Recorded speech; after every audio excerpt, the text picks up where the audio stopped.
Muy buenas, mi nombre es Randall Ramírez. Soy un estudiante de Ingeniería Química de la asignatura Diseño de Reactores de la Universidad Nacional Pedro Enrique Sureña. Por la presente, quiero explicar a ustedes el modelo de dispersión y el modelo de compartimientos, que son modelos de flujos no ideales en reactores y en diseño de reactores. Muy buenas, mi nombre es Randall Ramírez. Soy un estudiante de Ingeniería Química de la asignatura Diseño de Reactores de la Universidad Nacional Pedro Enrique Sureña. Por la presente, quiero explicar a ustedes el modelo de dispersión y el modelo de compartimientos, que son modelos de flujos no ideales en reactores. Me quedó bien esa intro, la verdad. En esta sesión estaré explicando los modelos de reactores, o mejor dicho, de flujos no ideales, y cómo esto aplican a los reactores en su análisis y en su comprensión. Es importante saber que cuando nos referimos a un reactor de flujo no estacionario, es un reactor cuyo flujo es variable. Y si recordamos la ecuación general de balance de materia, sabremos que esto hace o tiene grandes implicaciones en el diseño, dado que al tratar con reactores más adaptados a la realidad, se complican las cosas. Y no se resume a lo simple STR, batch, etc. Es importante siempre saber que la forma del reactor y cómo éste se presenta juega un papel determinante en la estructura, así también como la cinética de la reacción que se va a llevar, que eso lo detallo bien en mi video anterior, y mis compañeros lo recalcan en el video del capítulo siguiente. Acá, esto es una perspectiva extendida de los flujos no estacionarios. Como ya expliqué, los flujos no estacionarios son flujos que varían con el tiempo, porque en este caso la alimentación, lo que entra no igual a lo que sale, por tanto hay una acumulación. Y como ya se ha de saber, tomando la ecuación general de balance de materia y energía, sabemos que el diseño de nuestro reactor, la forma, etcétera, va a variar y va a cambiar mucho. Y esto es porque ocurren reacciones o de plano se estancan ciertas zonas. Esto es un problemita que veremos luego que ocurren con los reactores. Bueno, para iniciar, estoy presentando a este señor que ven en la foto. Él es Paul Dirac, quizás el físico teórico más prolífico de todo el siglo XX. Y digo el más prolífico porque sus aportes fueron decisivos en el desarrollo de mucha teoría. Su formación matemática era excelsa, por decirlo de alguna forma. Sus contemporáneos incluso llegaron a admirar y alabar muchas de sus contribuciones. Y es porque no es de extrañar, fueron cosas muy importantes. Dirac decía que la belleza era algo que debía mantenerse siempre en el aspecto matemático y que lo simple, lo bello, era algo que conducía a la verdad. Lo bello no miente, lo bello es verdad, lo bello es algo lindo y de cierta forma muchas personas concuerdan con él y me identifico porque hay muchos modelos que son bastante burdos o por decirlo de alguna forma menos ofensiva, bastante simples y que describen los problemas de forma muy bien estructurada, tales como lo es la ley de la gravitación universal o la ley de la viscosidad, que ambas leyes son del mismo Newton. Así que ya tú te puedes venir a ver cuánta contribución hizo ese señor. Pero en esta sesión, recordando a Paul Dirac, presento dos de sus más grandes aportes, que el primero fue la ecuación de Dirac, que era una ecuación cuántica relativista. O sea, ecuaciones como esa que ven ahí arriba son el futuro porque unifican la teoría de lo muy pequeño, que es lo cuántico, con lo muy grande, que es lo relativista. Y es algo que debe siempre preservarse, dado que nos conducimos a una teoría que puede explicar la mayoría de los fenómenos del universo. Y si se fijan, esta ecuación es tan sencilla y a la vez describe tantas cosas. Eso que ven allá arriba, la letra griega sí, representa la función de onda de una determinada partícula. Y esto que está aquí atrás sería el equivalente en la ecuación de Schrödinger al módulo de la energía. Todo esto igual a cero. O sea, se puede ver que hay una conservación perfecta. Y esa M viene muy encaminada con el modelo de Einstein. Esto ustedes lo pueden consultar mejor en libros de física cuántica o en artículos relacionados de física cuántica, etcétera. Luego, el otro gran aporte que hizo Dirac, y es el que nos incumbe mayormente aquí, es la función delta de Dirac. Básicamente, tiene dos grandes postulados que son lo que estaremos utilizando todo el tiempo, que son este primero, que nos dice que la integral de toda esta función acá siempre va a ser igual a 1 desde 0 hasta infinito. Y si nosotros hacemos una relación bastante simple, sabemos que lo único que al integrarse de 0 a infinito da 1 son las probabilidades. Así que sí, se podría considerar esta función como una función de tipo probabilística. Y otro uso o propiedad muy importante que tiene esta función es que al multiplicar la función delta entre los tiempos t, que es el tiempo cualquiera, y el tiempo inicial, y multiplicarlo por una función e integrarla con respecto al tiempo, se obtiene la función la función de tiempo inicial. O sea, eso es como que tenemos una función en cualquier tiempo y ya de plano podemos saber cuánto valía en el principio, en el origen. Y es algo simplemente hermoso y que hace mucho tiempo no se habría considerado. Pero bueno, es quizá la propiedad mejor dicha, porque acá la función, en vez de ser directamente del tiempo, depende solamente del tiempo inicial. Y si el tiempo inicial es una constante, se obtiene valores iniciales de la función. Y conocidos los valores iniciales de la función, simplemente hay que aplicar un lagrangiano para conocer el estado del sistema en todo momento. O sea, para que vean la magnitud de este impacto. Acá de estos dos aportes, de este se deduce la existencia de la antimateria y dirán ustedes que me importa a mí que exista antimateria. Bueno, pues sí importa y mucho porque la antimateria es lo que se usa actualmente para el tratamiento de algunas enfermedades y podría ser el método de energía más eficiente jamás creado. Y lo otro se utiliza para conocer el estado de los sistemas a niveles industriales, o sea, si conozco las propiedades iniciales puedo conocerlo todo. Pero bueno, saliendo, está bueno. Acá nos encontramos con los conceptos básicos del flujo no ideal. Hasta ahora se ha centrado en describir los flujos de forma ideal para predecir su comportamiento. Esto es porque los modelos ideales son bastante sencillos y las aritméticas, cálculos y demás cosas que hay que hacer son bastante básicas. Pero la realidad es que no siempre es así. Y sabemos que no es así porque los resultados lo dicen. Y en ciencia es el experimento el que da la última palabra. Estos factores o condiciones que se toman son la distribución de tiempo de residencia o RTD, por sus siglas en inglés, que fluye a través de los reactores. También se tiene el estado de agregación del material que fluye, su tendencia a tomar grupos de moléculas que se mueven juntas.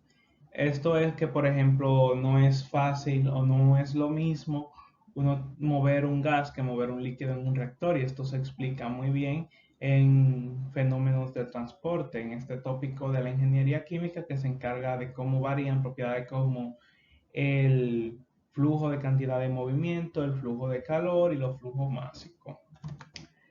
Y luego está si el mezclado es inmediato, tardío en el material del reactor. Esto es algo que se tiene que tener muy presente, porque si lo mezclamos de una vez no es lo mismo que si lo mezclamos al mismo tiempo. Ya veremos qué. Bueno, acá la desviación de la corriente que fluye a través del reactor, si se supiera exactamente lo que sucede en el interior de un recipiente, esto es tomado directamente de Levenspiel.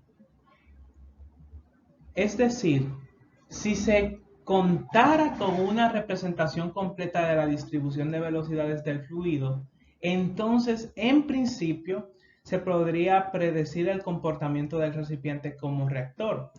Pero desafortunadamente este método es impracticable, incluso en la era informática actual. Esto es porque sería como trazar cada pequeña partícula o cada pequeña fluctuación diferencial para poder predecir mejor estos flujos en computadoras y eso.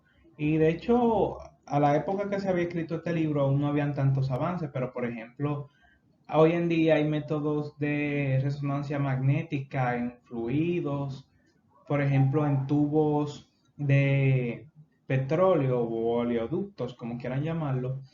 Estos básicamente permiten el rastreo de partículas y estos recipientes permiten mejorar la concentración, etcétera, para cuando se necesite en una determinada área de la refinería, etcétera. Acá se ve claramente la diferencia entre lo que es este flujo, que es bastante ideal. La magnitud de estas flechas, o sea, la que entra acá y la que sale acá, son iguales. Y es porque lo que entra en este caso sí es igual a lo que sale. Esto es un modelo bastante ideal. Lo que se ve aquí arriba sería como un goteo propio de lo que sería la mezcla de los vapores que se van produciendo y la condensación que se da en las paredes. Este rotor se supone que aquí debería estar girando, pero no lo hace. Ahora, viéndolo contra un modelo real, donde el rojo representa una actividad superior y los colores tendientes a apagado, como el azul, representa una inactividad o falta de velocidad. Se ve que hay ciertas zonas del reactor que no presentan movimiento, que no se toman en cuenta, y esto es porque los reactores en la vida real tienden a tener zonas muertas, y estas zonas muertas ocupan un volumen en el reactor, y no queremos eso, porque si tenemos todo un volumen muerto, realmente sería como simplemente no estar haciendo nada.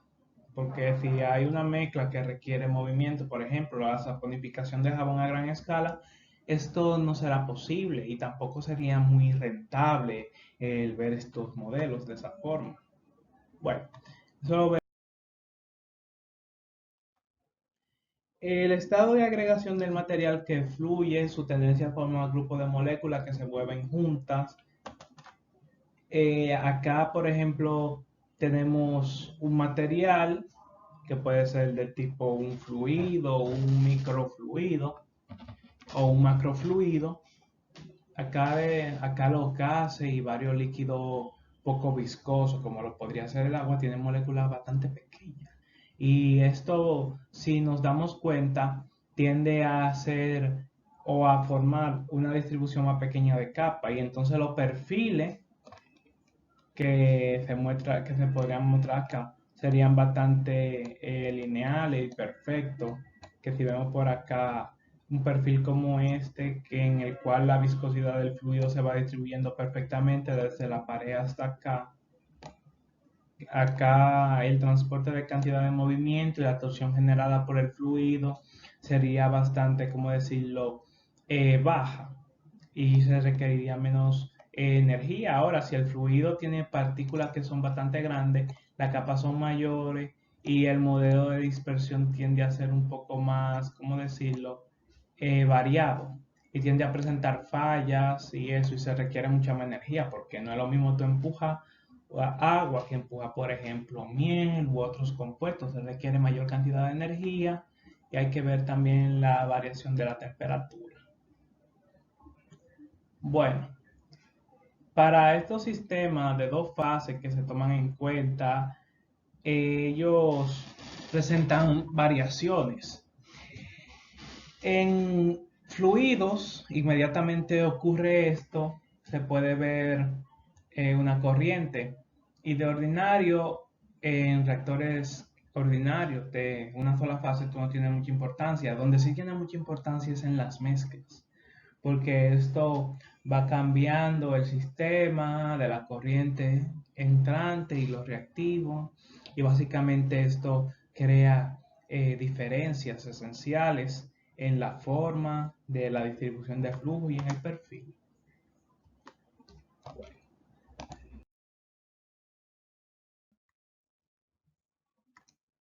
El mezclado inmediato tardío del material en el reactor.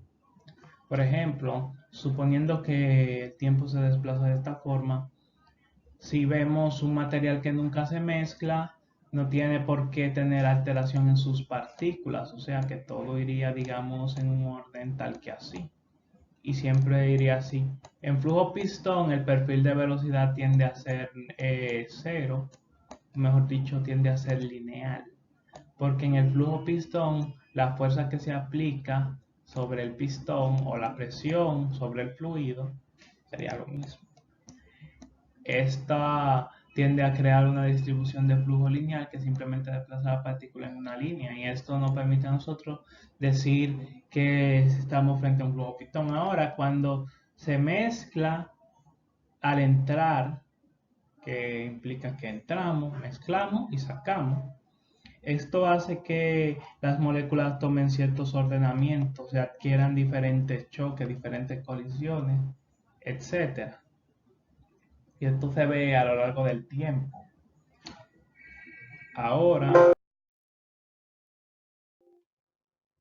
Ahora se tratan un tema muy interesante que son las integrales de convolución. Básicamente una convolución es una operación matemática en la que existen, ¿cómo decirlo?, dos funciones que al interactuar conforman una nueva función, que puede ser dependiente de los campos de las otras dos funciones o de las otras dos funciones.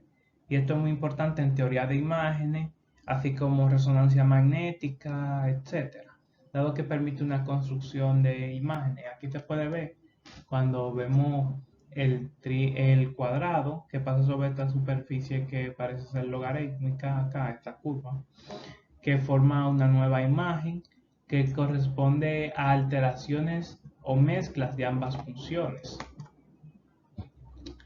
Acá, por ejemplo, también cabe resaltar que los modelos convolutivos, o como estos van variando en el tiempo, dependen de dos funciones específicamente, y que a medida que va entrando aquí menor área, menor área, menor área, y llega hasta un máximo donde se combinan perfectamente las dos figuras, o el área de las dos figuras llega a un punto máximo.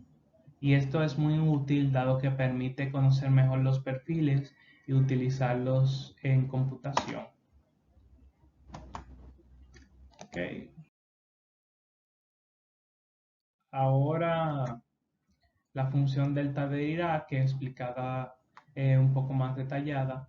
Acá se ve una función del tipo exponencial. Casi se podría afirmar, sin lugar a equivocarnos, que esta es la distribución probabilística normal. Y es el ejemplo que mejor se toma, dado que son las probabilidades la única que al integrarse entre los límites 0 e infinito dan 1. Digo, no son las únicas, pero las funciones probabilísticas tienden a tener predicciones muy, ¿cómo decirlo?, acertadas. Las estadísticas no mienten, hay que estudiar estadística. Y de las propiedades que nos interesan son estas dos, que exactamente integrándolas entre los límites de 0 e infinito, esto de 1. Y esto es porque el flujo que sale nunca puede ser mucho mayor al que entra sin que exista una acumulación. Y esto es muy interesante porque la acumulación se logra en el tiempo.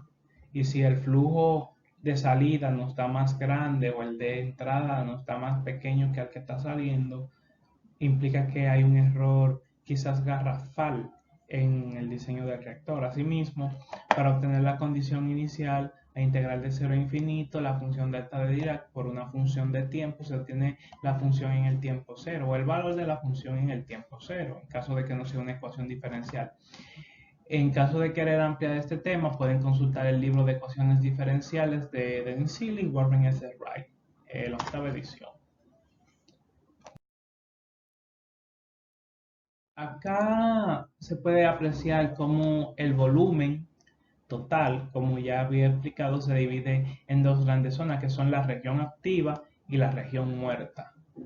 El volumen del flujo pistón, o el volumen que reacciona en el flujo pistón, y el volumen que reacciona en SSTR se consideran regiones activas. Y las regiones muertas son las regiones donde no hay reacción, no hay movimiento, ahí no hay nada.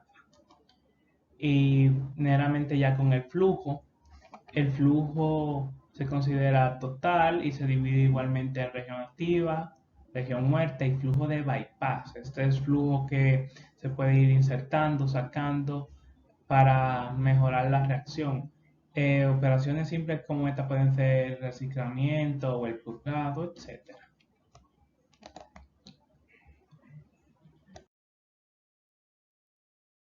Una vez conocida esta magnitud, se procede a calcular la curva E.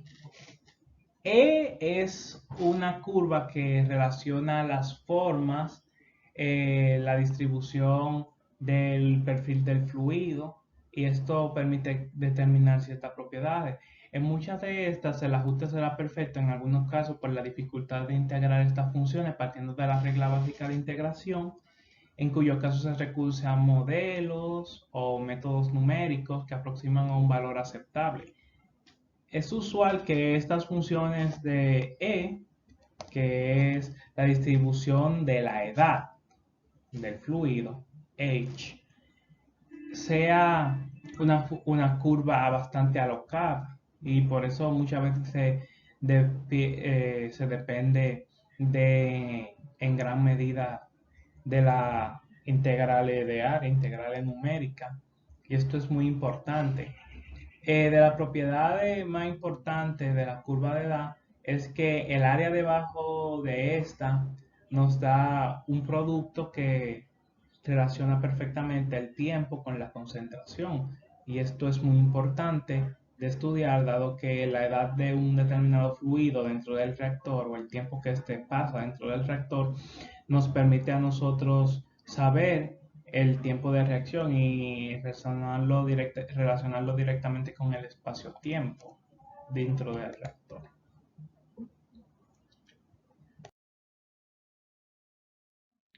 Acá algunos ejemplos que se tienen de esta función edad. Acá se ve un flujo pistón y acá se ve una determinada conexión, plug, de entrada.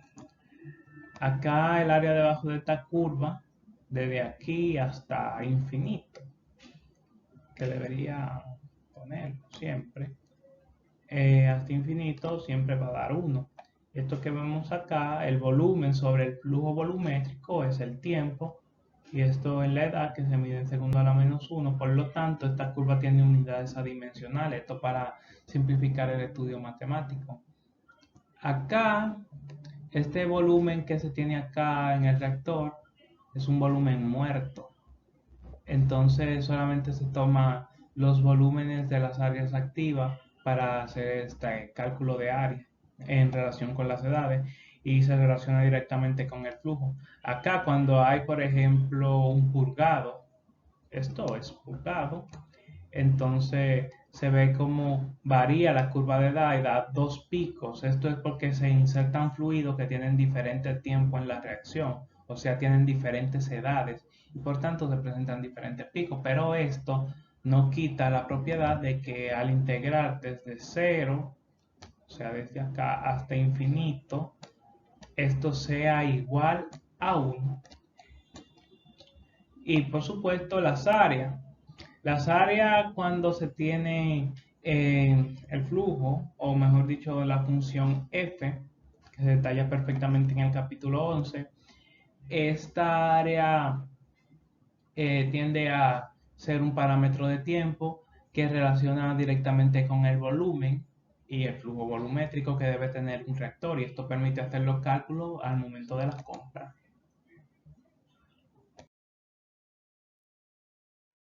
Hay que tener presente algunos datos. El primero es que si se conoce M, que son los kilogramos de rastreador. El rastreador es una sustancia que nosotros ingresamos en el reactor para ver cómo se comporta y cómo interactúa a lo largo del tiempo y verificar el funcionamiento del reactor. Si se conoce los kilogramos de rastreador, es posible hacer el balance de materia. Simple. Conocemos lo que entramos, debemos conocer o poder predecir lo que sale. No siempre es así, pero por lo general tiende a ser una aproximación bastante válida. Pero no siempre es, ¿cómo decirlo?, aceptable presentarla, porque hay regiones muertas que pueden dar falsas suposiciones del tamaño del reactor necesario, de la forma del reactor necesario, dado que al ir reaccionando o a ir moviéndose en un flujo pistón, un CCTR, esto crea condiciones que camuflan o camuflajean los rastreadores y por tanto el balance de materia no da. Y por supuesto, no siempre los kilogramos de rastreador que entra van a ser el equivalente del rastreador que sale. Y el cálculo de la eficiencia partiendo de este método tiende a ser bastante engañoso.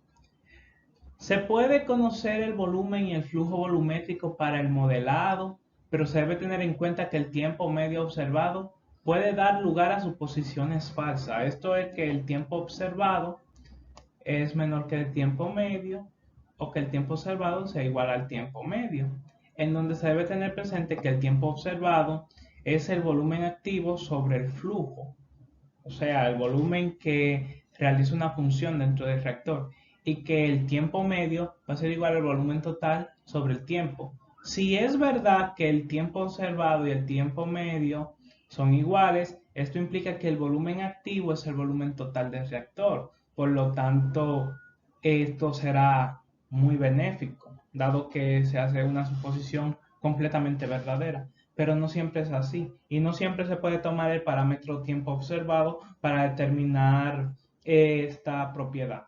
Las gráficas semilogarítmicas son muy útiles para obtener mediciones que de otra forma se dificultan. Ejemplos de esto, semilogarítmica, que aquí tenemos la pendiente inicial de lo que es la concentración de un reactivo A con respecto a un tiempo medio. Acá A es una función exponencial de tiempo, una función exponencial dependiente del tiempo, pero acá el calcular esta pendiente se haría solamente mediante derivada y no siempre se tiene la función para poder calcular su derivada. Y además su derivada debería poder calcularse con respecto a cualquier tiempo. Ahora, si tomamos una gráfica semilogarítmica, simplemente obtenemos una pendiente que es prácticamente lisa y esta pendiente nos permite a nosotros conocer el valor de la concentración, del tiempo, volumen, etcétera, parámetros que se deban tomar en cuenta en esta consideración. Bien, seguimos adelante. Diagnóstico de falla en reactores. Para el estudio de fallas y falta de procesos en reactores se pueden usar los métodos descritos hasta ahora relacionando el flujo con el tiempo. O sea, sabemos que un reactor está fallando si, por ejemplo, hay una fuga. ¿Cómo sabemos que hay una fuga? Si, por ejemplo, es un gas y vemos que el balance de materia no está cuadrando bien, debemos suponer que hay un orificio por el cual el gas escapa. Y muchas veces el gas, al ser un reactivo de la mezcla, es económicamente inviable permitirse una falla de este calibre. También se pueden utilizar parámetros termodinámicos para verificar los datos propuestos. Esto es verificar la entalpía, el calor dentro del reactor, etcétera, porque cada reacción al liberar cierta cantidad de energía, si el reactor no se calienta lo suficiente o se calienta de más, es señal de que o se está escapando el reactivo o la reacción tiene impurezas o lo que se está obteniendo no es lo que se quiere. Porque como dije, como cada reacción tiene diferentes cambios de entalpía al efectuarse, esto crea diversas confusiones. Ahora, si son valores bastante cercanos, esto puede pasar desapercibido con los datos termodinámicos, así que se recurre a los métodos de balance de materia y al cálculo de las pendientes que detallé en la lámina anterior. Ejemplos de esto son por ejemplo, esta curva, la media en el lugar indicado, que esta no presenta una cola. En esta, el tiempo de reacción o el tiempo de retención es igual al tiempo observado. Esta es una distribución muy buena de flujo, cuando no hay cola, cuando no hay otros picos, etcétera. Una curva que tiene una pequeña colita por ahí, señal de que ya el flujo va eh, fallando y que el tiempo observado va diferendo en cierta medida del tiempo medido real. Ahora, el múltiple decaimiento de los picos en intervalos regulares indica una fuerte recirculación interna, esto es que se van formando muchos remolinos y esto altera el flujo de operación. Ahora, doble pico implica que hay reacciones paralelas que están siguiendo caminos paralelos o encauzamiento debido a las reacciones. Ahora, una curva dada de esta forma implica que el reactivo no está reaccionando en cierto tiempo o que el flujo netamente está siendo muy rápido y que está empujando al reactivo con tal velocidad que no lo deja reaccionar.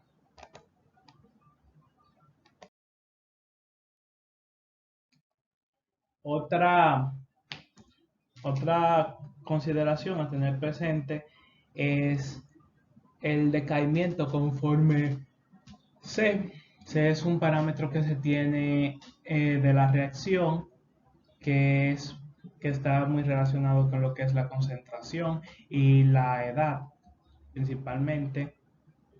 Este decaimiento exponencial presenta una distribución bastante buena, dado que si nos fijamos una exponencial, o mejor dicho, una curva logarítmica, o como ustedes quieran considerarlo, porque se puede tratar de modelo exponencial y logarítmico en todo momento.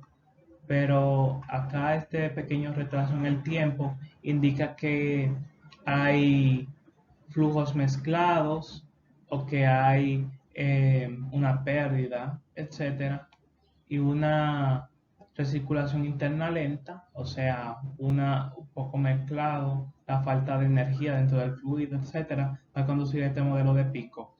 Acá, eh, esta curva vista así, tan larga, dice que hay poca variación entre lo que es el tiempo observado y el tiempo medio.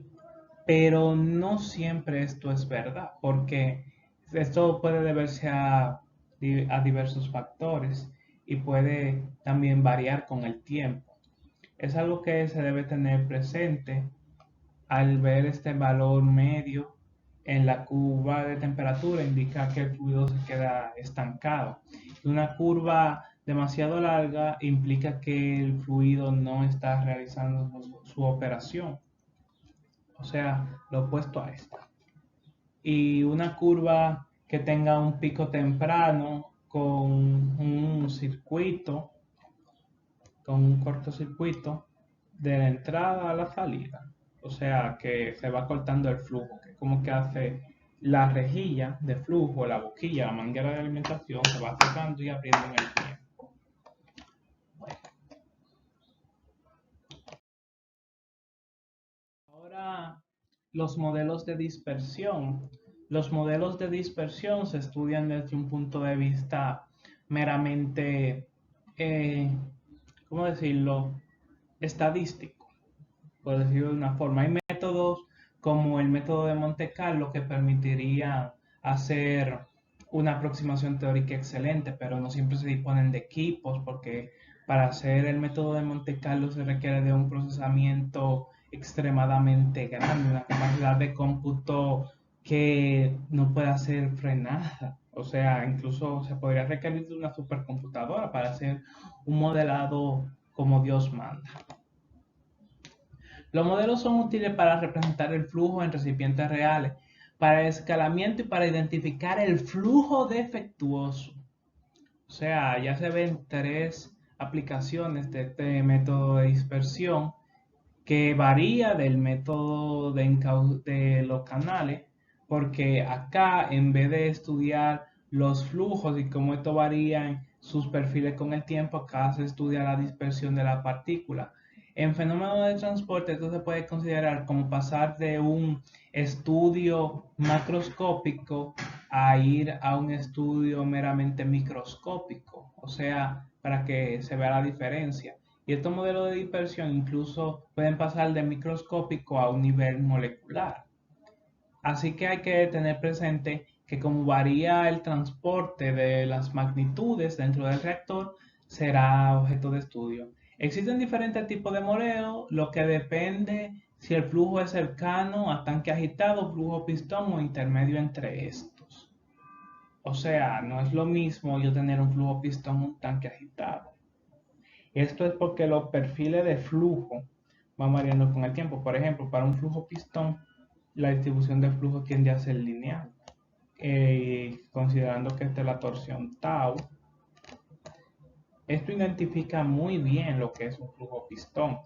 Ahora, si es un CCTR, el perfil de velocidad tiende a ser un poco más normalito, un poco más curvado, etcétera, y empuja el fluido en direcciones diferentes. Aquí se puede ver que la fuerza cortante se va distribuyendo de forma diferente a lo largo de esta lámina y que pueden haber variaciones.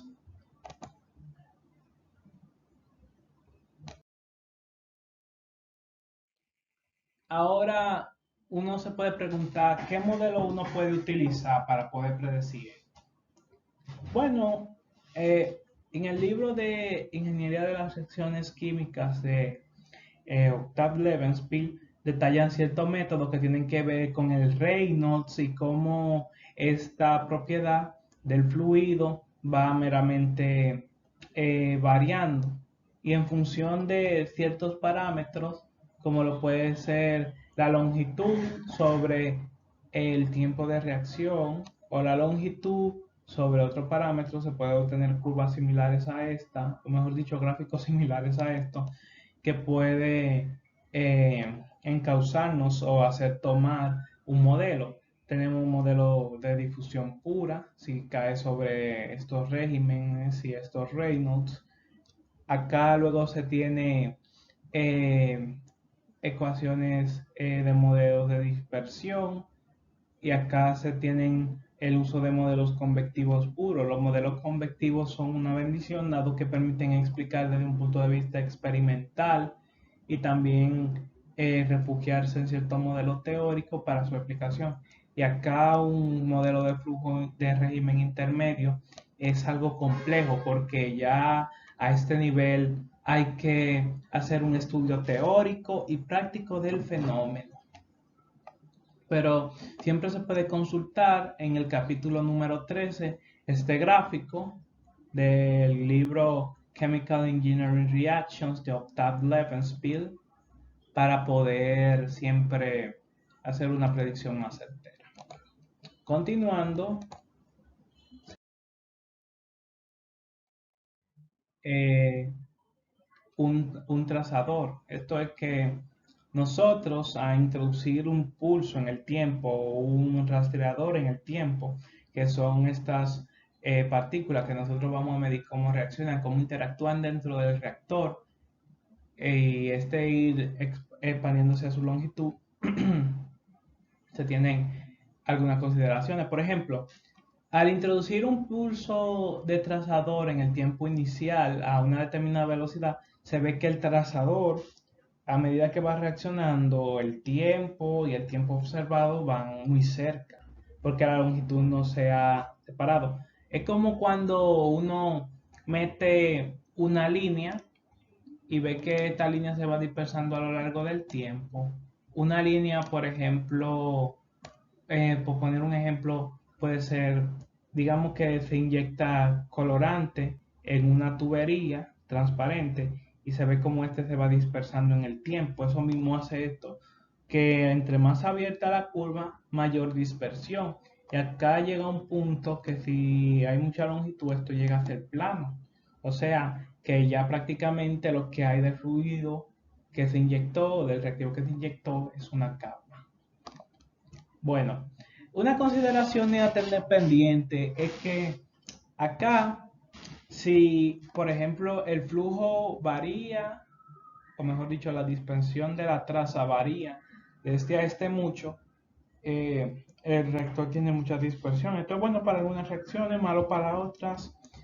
Y, por ejemplo, si esto y esto son iguales, si fueran iguales, implicaría que la dispersión es cero. Por tanto, nos encontramos frente a un flujo laminar.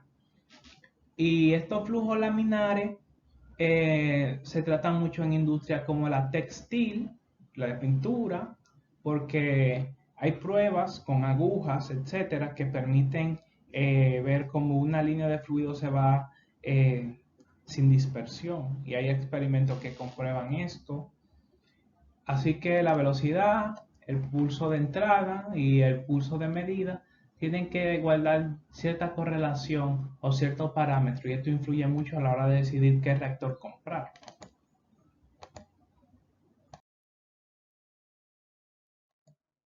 Ahora, un valor de D grande indica una rápida dispersión de la curva del rastreador, un valor de D pequeño indica una dispersión lenta, un valor de dispersión igual a cero indica que no hay dispersión, lo que se trata de un flujo pistón, dado que en el flujo pistón el modelo, al ser, como ya expliqué, una línea recta, vertical, conforme al modelo de capa que se aplica en fenómenos de transporte, no varía. Ahora bien, D sobre la velocidad por longitud es la dispersión en términos adimensionales que describe cómo varía el reactor. Esta magnitud es calculada contra el tiempo medio y la varianza. De aquí se van obteniendo ecuaciones de tipo diferencial cuando se tienen funciones continuas, como es el tiempo medio, que el tiempo medio por la concentración en función del tiempo, al integrarse con respecto al tiempo, crea un modelo de dispersión bastante aceptable, que al final se puede llevar a una escala meramente aritmética o algebraica, como prefieran llamarlo, y permite obtener ecuaciones bastante simples en función de cuántos parámetros se tengan. Y por ejemplo, si tienen dos parámetros, nada más es despejar dos incógnitas y listo. Ahora la varianza se toma muy en cuenta parámetros diferenciales, pero básicamente se ve que la variación o lo que se tenga continuo de dicha función no cambia con el tiempo.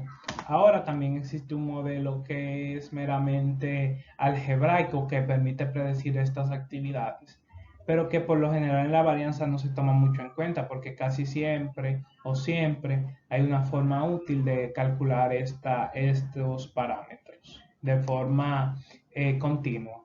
Hay métodos discretos también y métodos de regresión lineal que se pueden utilizar para estos fines, que se detallan mejor en libros como lo de Scott Fogel, etc.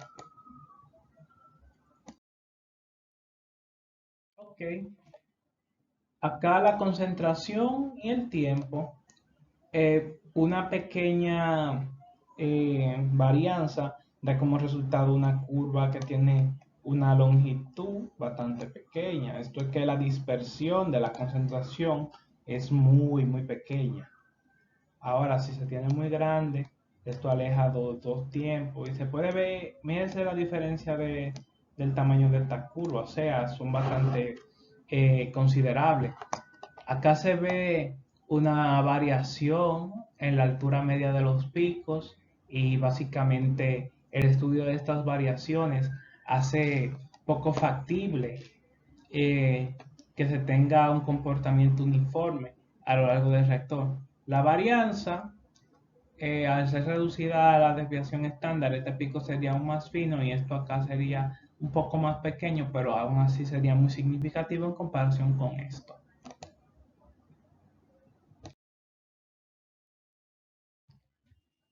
Perfiles de flujo en reactores PFR. Considerar el fluido en flujo pistón tiene sobrepuesto un cierto grado de retromezclado. Eso es que a medida que yo voy empujando, se van formando remolinos, se van formando turbulencias que crean una agitación dentro del flujo pistón, cuya magnitud es independiente de la posición dentro del recipiente. Esta condición implica que no existen zonas muertas ni grandes desviaciones o cortocircuito de fluido en el recipiente. Entonces, que el fluido es continuo siempre, no hay una dispersión grande de flujo, o sea, tratamos con flujos que podrían considerarse laminales. Y este modelo se llama flujo disperso en pistón o simplemente modelo de dispersión. Y esto se explica a través de la ley de Fick. Que la ley de Fick explica lo que es la dispersión. Mejor dicho, esta magnitud D, que es la, des, la este modelo D, que es la difusión a través de la capa de un determinado fluido. Acá el cambio de concentración con respecto al tiempo va a ser igualmente proporcional al cambio de la concentración con respecto a la longitud. O sea, cómo esta varía una aceleración en la longitud. Esto se puede ver bien en este libro de Byron Bird, que es Fenómenos de Transporte. Acá debe haber una edición más reciente, pero básicamente aquí se explican los fenómenos de transporte. Acá nos dicen hasta ahora algo muy complementario al tema en esta sección de diseño de reactores, que es en flujo a gran escala. Es un flujo macroscópico, un flujo microscópico y un flujo meramente molecular, que ya sería el nivel mínimo, que da una explicación bastante detallada, pero que no siempre se requiere, dado que en la industria el tiempo se prioriza mucho y los modelos a gran escala usualmente tienden a describir el fenómeno con una mejor suposición y un menor grado de error. Acá la viscosidad, la conductividad térmica y la difusividad son explicadas de forma magistral. Se los recomiendo mucho.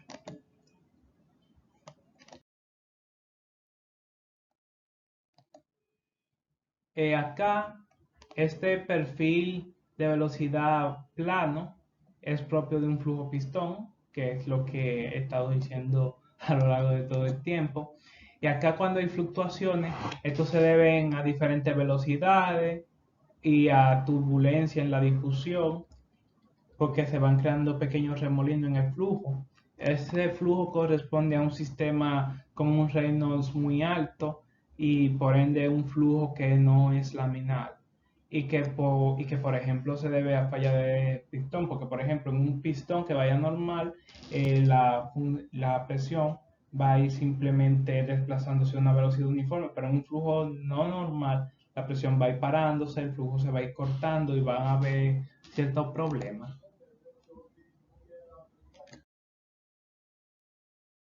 Acá se pueden también estudiar los flujos a partir de diferentes curvas o método de calibración. Ya se sabe que la función edad en función del ángulo θ que se tenga en el pistón va a ser igual a esta función, que es prácticamente equivalente a la función de desviación estándar, o mejor dicho, a la distribución normal de valores, una campana gaussiana de toda la vida. Entre los dos, entre menos 1 y una desviación, como se sabe de método estadístico, se va a explicar el 68% de los datos. De 2 en 2 se va a explicar aproximadamente el 95, el 3 se va a explicar aún más el 99.75, etcétera. Esto es correspondiente a las desviaciones estándar. Y se permite obtener una familia de funciones que explican el flujo. Y estas son las ecuaciones que básicamente relacionan eso. Esta familia de funciones es muy importante estudiarla, porque esto permite explicar la dispersión a lo largo de la curva. Acá la media de los valores de la edad son distribuciones que se van teniendo y que van variando en función del tiempo que se tenga en el reactor, y también van variando en función de los volúmenes activos y volúmenes muertos, área muerta del reactor. Acá esta concentración, esta función de la concentración habla acerca de la difusividad, y explica también explica la familia de curvas en conjunto con con estos otros parámetros. Ok.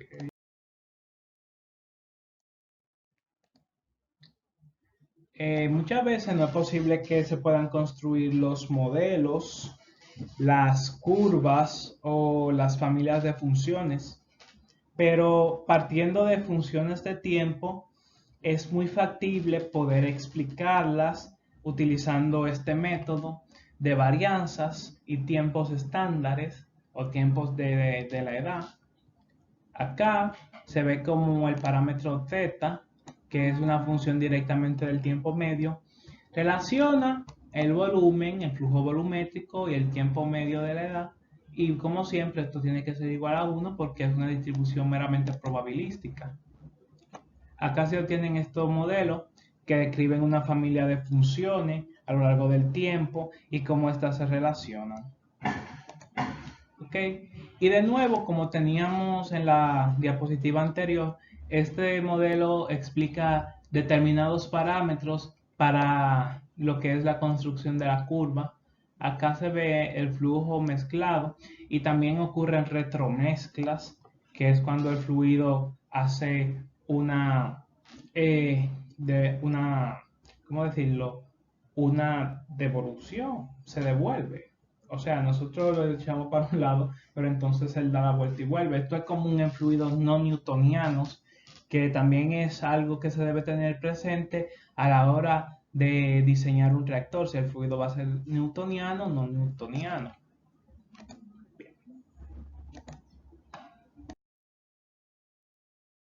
Acá, este modelo F de flujo relaciona la edad con las funciones de tiempo. Tita es una función de tiempo en este caso. Y básicamente expresar estas magnitudes nos da una curva de funciones, o sea, porque esto lógicamente da una ecuación diferencial ordinaria y como estas son funciones que van a tener términos independientes diferentes, acá las funciones van variando con respecto al origen. O sea que en función de las condiciones iniciales se podría utilizar la función delta de Dirac para predecirla, pero la variación real va a venir dada por una familia de funciones. De nuevo, en la construcción de perfiles se tiene un flujo mezclado y se tiene de nuevo una distribución con respecto a la difusividad y el flujo. Acá se tiene a θ, que relaciona el tiempo de salida con el tiempo medio, y esta constante de flujo que va de 0 a 1 en distribución probabilística, esto es una fracción, lógicamente. Acá se tiene algunas consideraciones a la hora de realizar la curva, porque esto de nuevo se puede ver una pequeña variación acá con respecto al tiempo inicial, o sea, al eje de inicio de la familia de ecuaciones diferenciales. Acá una distribución de perfiles para un flujo laminar y una difusividad determinada. Esto se requiere de la ley de Fick. Este parámetro aquí puede ser sustituido meramente por la difusividad sin tener una gran complicación, pero la forma de la curva cambia, dado que acá podría cambiar o la escala si el flujo se mantiene variantemente constante con respecto a su velocidad, o sea, la difusividad varía de igual manera que lo hace en el tiempo. Se puede invertir si lo hace de forma contraria o se puede netamente retraer o cambiar su forma si lo hace alocadamente, o sea, a galope.